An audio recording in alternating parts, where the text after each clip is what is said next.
Let me begin by saying how privileged I am to be here joining you to honor the memories of the recently departed leaders in the media. The roll call of these leading lights that have left us is a truly impressive one, and it can be said without exaggeration that eternity has claimed a rich harvest.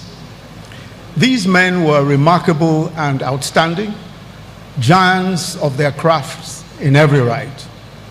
While we recognize that their exit leaves a significant vacuum, this gathering serves a threefold purpose. It is at once a celebration of their lives and the illustrious tradition to which they belonged, a reflection on their legacies, and an affirmation of the great values for which they stood. The Nigerian press has deep roots going back about 150 years.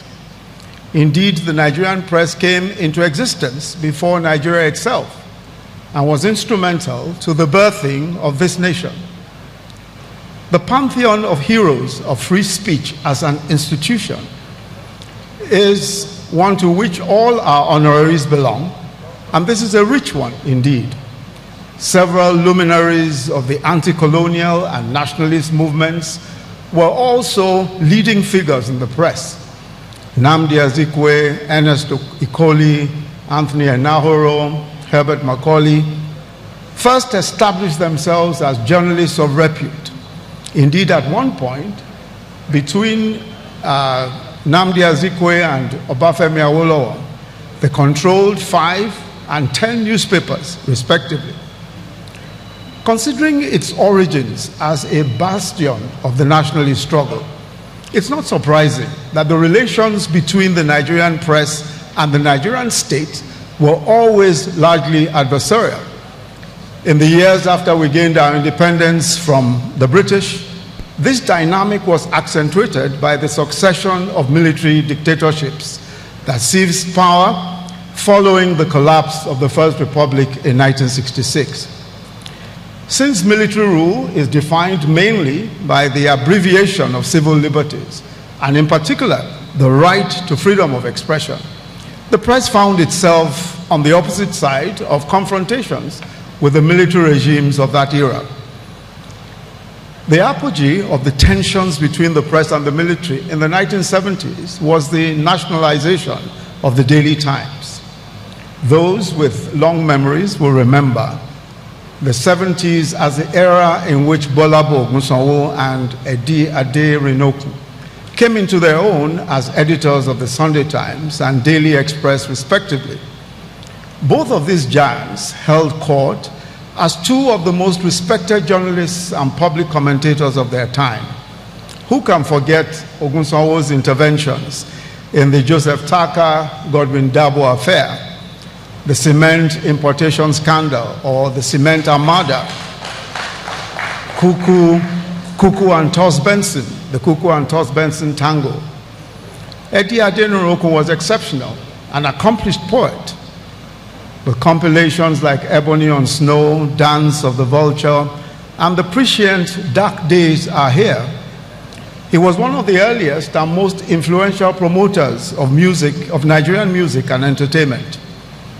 Broadcast journalism also had its shining exemplars of professional excellence with the likes of the late Ben Egbuna, who was the golden voice of the network news of the Federal Radio Corporation in the 1980s and the 1990s that guided the nation through a turbulent period.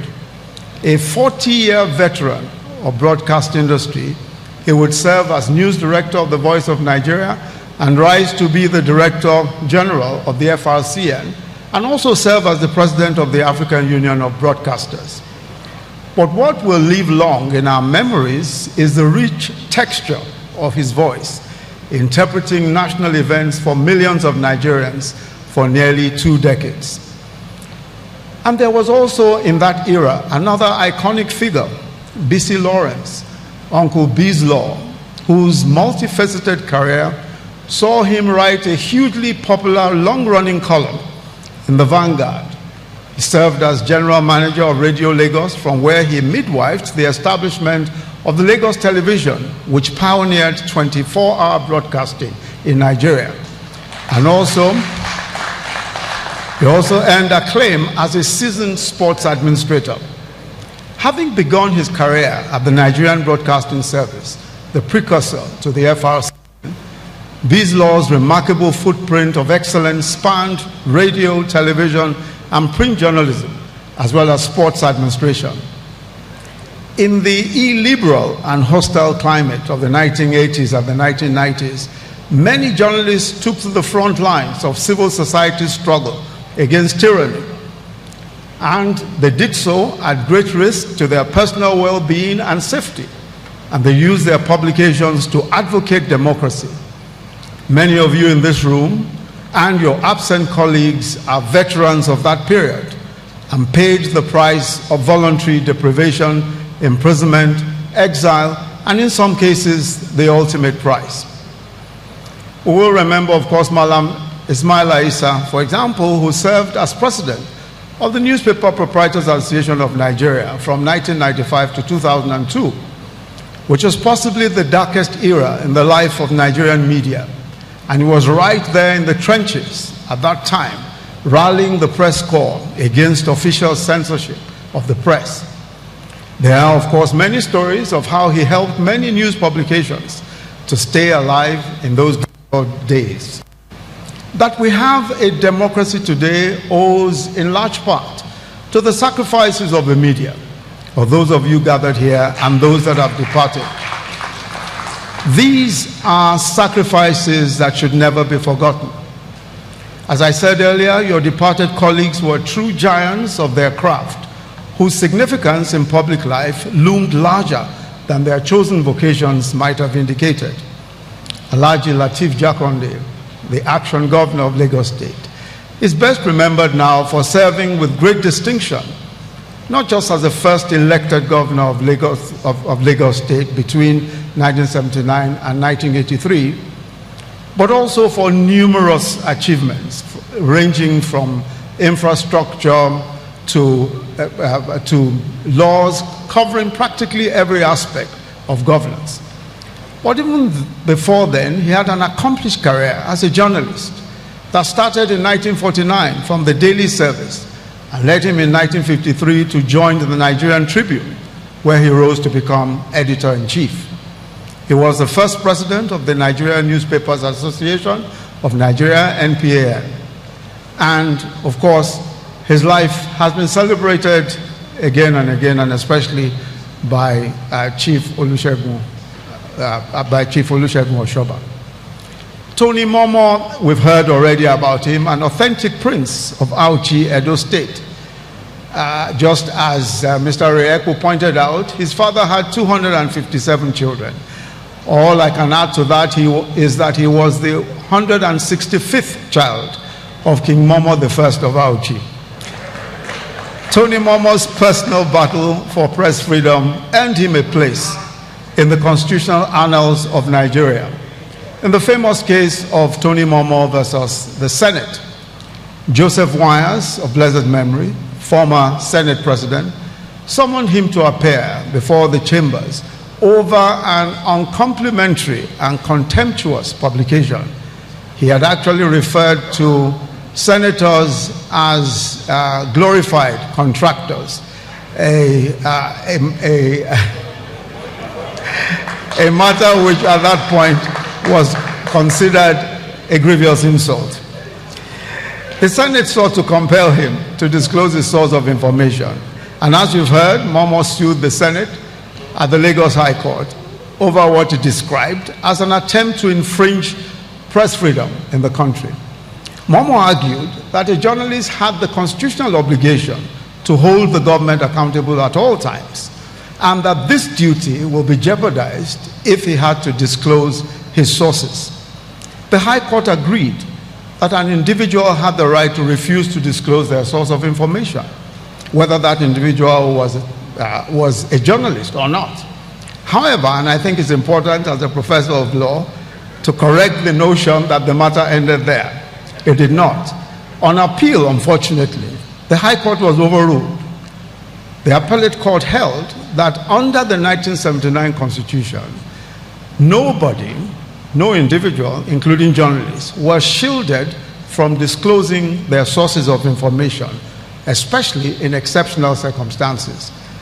Tony Momo went on to become one of the founding fathers of the APC. We'll also, of course, remember Sam Nda Isaiah was also another media icon whose path led from journalism to politics. Though originally a pharmacist, what earned Sam national acclaim was his forthright and uncompromising columns, first in the Daily Trust and then in the Leadership newspaper, which he founded in 2004. And he carried that principled, forthright disposition into politics. In the years before and after his presidential bid in 2015, he established himself as one of the most principled voices in the media. One remarkable attribute of all of the luminaries that we're celebrating today is the wide-ranging nature of their careers. Their vocational pursuits cut across public and private sectors, and they scaled impressive heights of accomplishments in both domains. I have in mind also a man like the gentleman Malam Waida Maida, who served as Chief Press Secretary to President Muhammadu Buhari back when he was the military head of state. He went on to serve as Editor-in-Chief of the News Agency of Nigeria between 1985 and 1994, before becoming the agency's managing director in 1994. He would go on to co-found the Daily Trust and was chairman of the board of the News Association of Nigeria until his passage. Such was his work ethic that he was at work right until the day of his death. I'm gratified that members of the media are honoring the memory of departed colleagues today. There is a great need to immortalize those who have gone before us and ensure that their words and deeds are kept aflame as a guiding light for successive generations, especially so that younger people grasp the significance of the tradition to which they belong. And I've gone to these lengths in exploring history because the true character of an institution and the true weight of its calling is revealed by its past, by its trajectory through the times.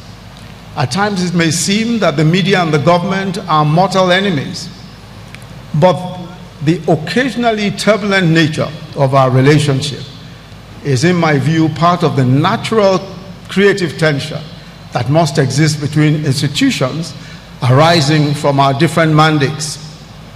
Those of us who govern must do so with the understanding that power is a public trust, and it is your calling as journalists to invigilate us and hold us accountable. I urge you to do so relentlessly, fairly, and unapologetically. When we are both true to our respective callings, our democracy is strengthened. However, there is a reason why the media is described as the fourth estate of the realm. In terms of the sheer ability to influence hearts and minds and direct the public imagination, no other institution comes close to its power. You can shape how people think, and you can interpret reality in a way that animates our most constructive, public-spirited instincts, or in a way that summons our darkest and most destructive impulses. You have the power to elevate public debate in a way that no other institution can. It is said that journalism is the first rough draft of history. It is true that reportage shapes the perception and understanding of events. It shapes memories.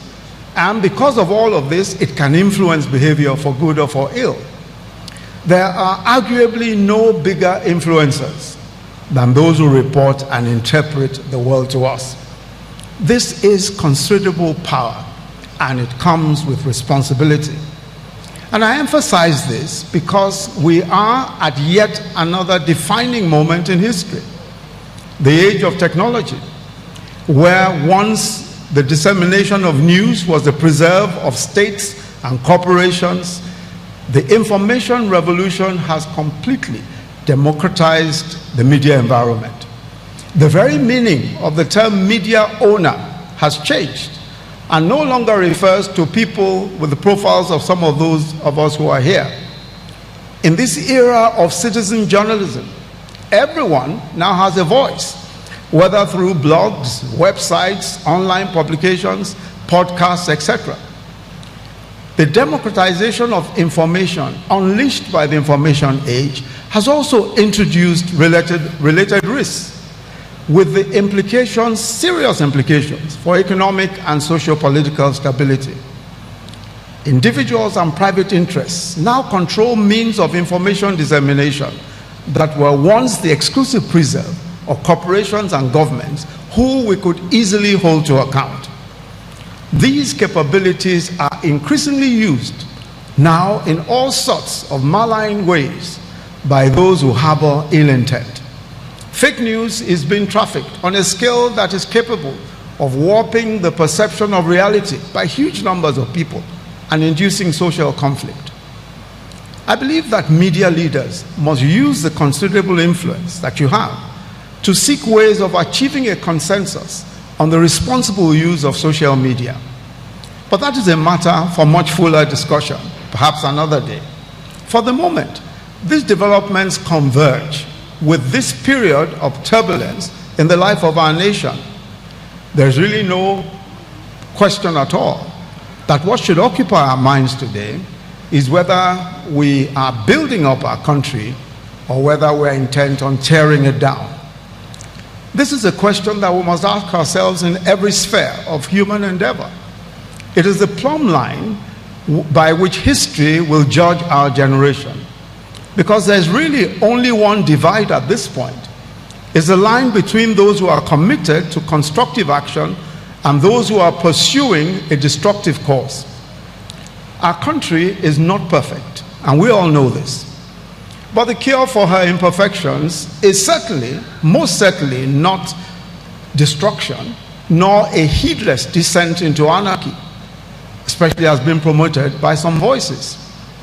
We all have a share in the much needed work of rebuilding, redesigning, and reforming and healing our nation. Creating a commonality of purpose in an ethnically diverse and culturally diverse society is challenging the world over. However, nation building is not the sole preserve of politicians and governments. In fact, it is just as much a task for civil society, of which the media is an important member. The giants that we celebrate today understood that journalism operates in a social context and cannot be value neutral. This same cognitive commitment is incumbent upon all media practitioners. We are at a time in our national odyssey in which retailers of discord and merchants of strife are working assiduously against our collective potential as a people. Among the powers of the press is the ability to amplify and to drown out voices. Media practitioners have a responsibility to exercise discernment in their deployment of their platforms. In this regard, we must ask ourselves whether we're empowering and amplifying the most insensate and intemperate and incendiary voices in our midst, while marginalizing the voices of reason. Of course, the most dramatic voices are those voices that are calling for nihilism in one shape or form or the other. It is true that freedom of expression is enshrined in our Constitution, but we all agree that society, progress, and order depend upon the responsible exercise of freedom of expression and other freedoms. Otherwise, the end result will be anarchy. As we struggle to build our nation with the bricks of mutuality, plurality, and tolerance, I would suggest that those of us that stand as gatekeepers in the Fourth Estate must demonstrate a greater awareness of the sensibilities and sensitivities of our society. Debates over our country's future will always be intense and passionate, but they need not be toxic or polarizing. The media can help to promote a climate of civility in which even the most contentious national issues can be discussed in full and frank terms without degenerating into chaos. Let us reject the temptation to fracture our society and choose instead to elevate those constructive elements in our midst that can promote justice, healing, and togetherness. The media has been at the forefront of all our epochal struggles, from the fight against colonialism to the struggle to entrench democracy. A third struggle is now underway. It is the quest to deepen democracy and to realize our collective possibilities as a just, prosperous, and progressive nation. I remain unyielding in my personal belief that we have a common destiny and that we, the constituent parts of our nation, are stronger together than apart. I personally believe that all of us have a stake in advancing the cause of justice, of equity, and progress. This is a task that is incumbent on everyone. The media leaders in whose names and memories we have gathered today are giants precisely because they understood the struggles of their times and they embraced their roles in them. In so doing, they wrote their names in gold and remain reference points for succeeding generations. Today, we too must embrace all of those quests that are before us to make common cause with progressive nation builders across all divides, to take ownership of our country and build a sustainable future for our children. Finally, let me commend the MPO and BON who conceived of such a memorial of such taste and magnitude. Among our people, there's a common saying that the care or loyalty demonstrated by those championing our causes when we are no longer there or when we are no longer present is more genuine than the obsequiousness of those engaged in eye service when we're still in a position to pay back. So for this, let me salute the exemplary leadership exhibited by the NPO and the BON. With this, you have really lived up to expectation as the ultimate custodian of the finest traditions of our media tradition. Very well done. Thank you very much. Thanks for listening.